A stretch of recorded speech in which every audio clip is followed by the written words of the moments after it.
Paano po mag-edit ng ganito? So, tapusin nyo po ang video na ito para malaman natin kung paano nga ba ito ine-edit. Punta po tayo sa CapCut, then New Project. Pumili ka po ng gusto mong background. So, dun tayo sa photo. So, ito po ang gusto mong background. Click mo po yung HD para maganda po yung quality ng iyong video. Then, pahabain mo po siya kung ilan po yung video na ilalagay mo. So, okay na po siya. Then, ilagay naman po natin yung video na gusto mo. I-click mo po yung overlay.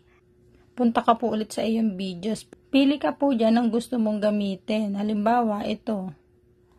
Tatanggalin po natin yung kanyang background. So, once na tinanggal mo po yung background niya, hanapin mo po si cut out. So, remove background. So, i-check mo po siya. So, paliitin muna natin. So, ayan. So, ayan na po siya. Kung gusto nyo po sa ibaba, gusto nyo po sa taas. Depende po sa inyong, yan. Pwede nyo din po siyang paliitin. Depende na po yan sa inyo. Pwede po natin liitan. Iksian pala. So, hanggang sa maging pantay na po sila. Sana po ay may natutunan, pakishare at pakipollow para lagi po kayo updated sa mga bago nating tutorials. Thank you and God bless po.